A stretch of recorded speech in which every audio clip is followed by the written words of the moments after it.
Hello students, इस video में हम ग्रेविटेशन का जो आगे का पार्ट है free fall acceleration due to gravity ये देखेंगे।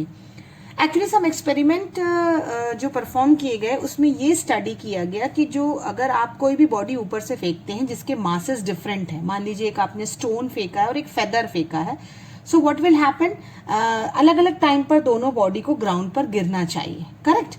तो जो फेदर होता है it suffer much air resistance, उसमें बहुत ज़्यादा एयर रेजिस्टेंस होती है because of its large surface area और इसलिए उसमें अपोजिंग फोर्स ज़्यादा लगती है। So feather will take a long time to reach the ground, यानी जो लाइटर बॉडी होती है वो बहुत देर से नीचे आती है। ऑन द अदर साइड जो हैवी बॉडी होती है वो जल्दी नीचे गिर जाएगी। But actually this was not the case.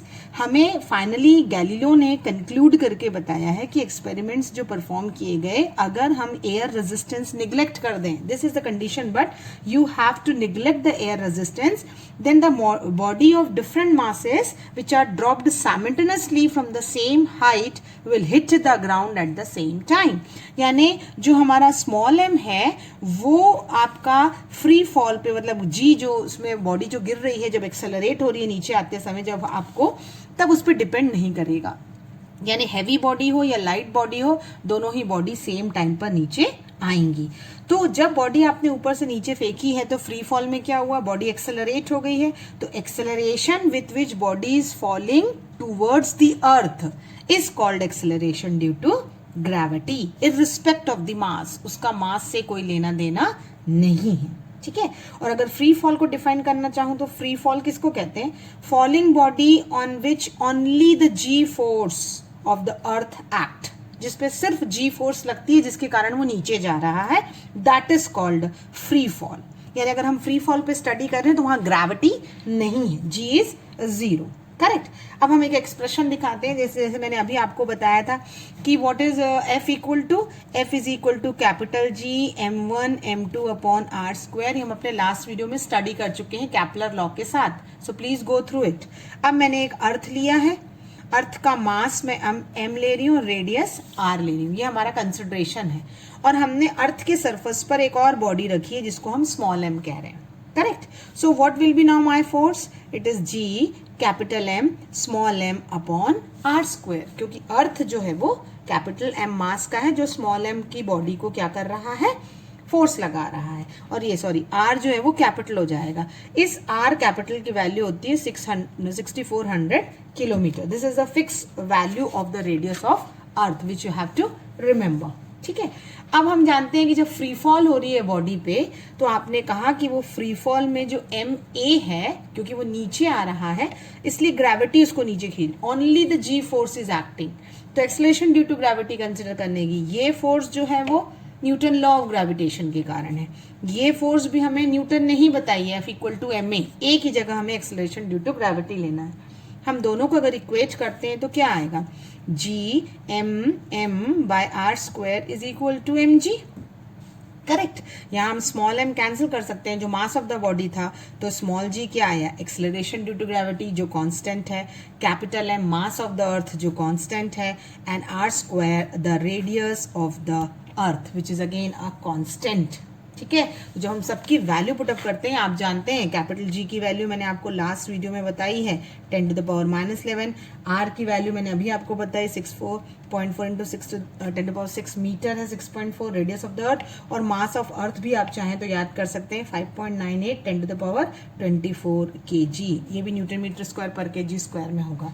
जब सारी वैल्यूज आप इस फॉर्मूले में पुटअप करेंगे gm अपॉन आर स्क्वायर में, okay, so you will get the value of g is 9.8 metre per second square. This is again a constant quantity which you have got, but it vary place to place even on the surface of earth also। जैसे capital G हमारा कभी vary नहीं करता है, capital G जो होता है वो एक्सेलरेशन ड्यू टू ग्रेविटी है, that never varies, but small G varies, ठीक है। तो हम जो अगला वीडियो मैं अपलोड करूंगी उसमें मैं आपको वेरिएशन ऑफ स्मॉल जी ही बताऊंगी, जो आपको अलग अलग जगह पढ़ना है, at the surface, at the height, then due to the shape, वो अलग अलग करेंगे हम।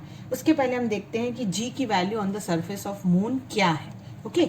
g on surface of moon, ये फॉर्मूला जो होता है वो आपको इसलिए याद रखना पड़ता है क्योंकि आपको न्यूमेरिकल में काम आएगा। तो जी मून जब हम निकालेंगे तो कैपिटल जी तो देखिए उतना ही रहता है 6.67 10⁻11, ये तो चेंज ही नहीं होगा। हाँ, mass of the moon change हो जाएगा, दैट इज 7.4 इंटू 10⁻22 होता है। ओके, होल डिवाइडेड बाय जो रेडियस है वो भी चेंज होगा, 1.75 10⁻6 है। ऑल वैल्यूज आर चेंज्ड, तो हमें जी की जो वैल्यू मिलती है नियरिंग 1.6 मीटर पर सेकेंड स्क्वायर मिलती है मून पर। So you have to remember this G M. तो जब हम जी एम और जी ई यानी मून और अर्थ का रेशियो देखते हैं तो वो हमें 1.7 अपॉन 9.8 नियरिंग 1.7 ले रहे हैं, हम अप्रॉक्सीमेट लेते हैं, है ना, मीटर पर सेकेंड स्क्वायर और मीटर पर सेकेंड स्क्वायर, तो इसको आपको नियरिंग मिलेगा 1/6। तो एक रिलेशनशिप आप याद रखिए कि जी मून जो होता है 1/6 टाइम्स जी ऑफ अर्थ होता है। करेक्ट, ये चीज आपको ध्यान रखनी है। तो इसलिए मैंने कहा ना कि वेरिएशन उसका आपको ध्यान रखना पड़ेगा। अब हम अगर ये कहें कि एक ऑब्जेक्ट है जो 2 kg का है, सपोज एक ऑब्जेक्ट है जो 2 kg का है और अर्थ की तरफ हम उसे फेंक रहे हैं, okay, we are falling it, और दूसरा जो ऑब्जेक्ट है वो 4 kg का है, उसे भी हम अर्थ की तरफ फ्री फॉल कर रहे हैं। तो 2 kg में जो ग्रेविटी है वो 9.8 की है, then what will be the gravity in the 4 kg? Okay, तो आपको ये याद रखना है कि acceleration due to gravity will never change, it is not depending upon the mass, so its gravity will be also 9.8 metre पर second square. ठीक है, अब इसमें हम इसी वीडियो में एक छोटा सा टॉपिक और कवर कर लेते हैं, बिकॉज वो टॉपिक जो होता है वो आपको सिंपल बाय हार्ट करने का है और याद करने के लिए है, तो लेकिन पता तो होना ही चाहिए आपको, that is mass and weight. तो एक टर्म मैंने आपको कहा मास। ओके, मास क्या होता है? द क्वांटिटी ऑफ मैटर, किसी भी बॉडी में क्वांटिटी ऑफ मैटर कैसे होती है, okay, and mass of body is measure of inertia. Inertia, ये एक वर्ड जो आया इनर्शिया, एक्चुअली क्या होता है? अगर कोई बॉडी रेस्ट पर, एक टेंडेंसी है, एक प्रॉपर्टी है इनहरेंट बॉडी में कि अगर कोई बॉडी रेस्ट पर, जैसे ये पेन रखा हुआ है तो रखा ही रहेगा, कब तक? जब तक मैं नहीं इसे उठाऊंगी, है ना। और जो ये इसकी इनहरेंट प्रॉपर्टी है pen to be at rest is called its inertia. तो इनर्शिया जो मेजर करता है दैट इज मास, करेक्ट, और इसका यूनिट जो होता है हम केजी में मेजर करते हैं। मास जो होगा वो क्वांटिटी ऑफ मैटर है, मास शेप साइज पर डिपेंड नहीं करता है, and mass will be same at all places, it's a scalar quantity. क्या क्या पॉइंट कहे मैंने? मास मैटर कंटेन करता है, mass is not depending upon the shape and size, फिर मैंने कहा मास जो है वो सब जगह सेम रहता है एट ऑल प्लेसेस, जैसे मैंने आपको कहा स्मॉल जी वैरी करता है, mass will not vary, and mass is a scalar quantity, correct. अब इसी की जगह मैं आपको दूसरा टर्म पढ़ाऊं और बोलूं वेट। तो हर एक बॉडी का वेट जो होता है वो अर्थ की फोर्स ऑफ अट्रैक्शन के कारण है। तो force with which body is attracted, तो कौन सी फोर्स है जिसके कारण लग रहा है? दैट इज जी। तो जब भी मास जी से मल्टीप्लाई हो जाता है, always acting vertically downward to the surface of earth is called what? Weight. तो ये वेट हमेशा जो W होगा वो आपको mg याद रखना, विथ एरो याद रखिए जिसमें आपको ये याद रहे कि it is acting towards the downward to the surface of earth. क्योंकि वेक्टर क्वांटिटी इसलिए हो गई क्योंकि इसका डायरेक्शन मेंशन हो गया, और जो वेट होता है वो mg फोर्स के फॉर्मूले से आया, तो इसका यूनिट जो होता है वो कितना होता है? न्यूटन होता है। और क्योंकि मैंने आपसे कहा कि स्मॉल जी वैरी करता है तो डेफिनेटली वेट भी वैरी करेगा। तो अगर मून का 1/6 है ग्रेविटी, तो मून पर वेट भी कितना हो जाएगा हमारा? सॉरी, हाँ जी ई है, तो वेट इन द मून हमारा कितना हो जाएगा? 1/6 of weight at the earth. तो जो लेस फोर्स मून एग्जर्ट करता है ऑब्जेक्ट्स पर, this is only the reason, क्योंकि वो 1/6 हो जाता है, correct. So this is what I want to, जैसे आपको बोलना पड़े कि डिफाइन 1 kg ऑफ वेट, तो क्या होगा 1 kg ऑफ वेट?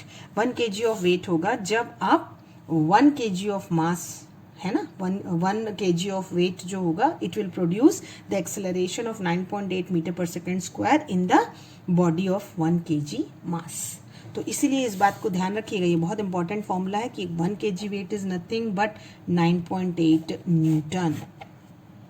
ये शायद मैं पहले भी बता चुकी हूँ आपको कि 1 ग्राम वेट कितना होता है? 980 dyne. This already I have discuss with you which is important in your numerical. तो हमारा जो नेक्स्ट वीडियो आएगा ग्रेविटेशन का, उसमें आप वेरिएशन इन जी करेंगे। Thank you everyone.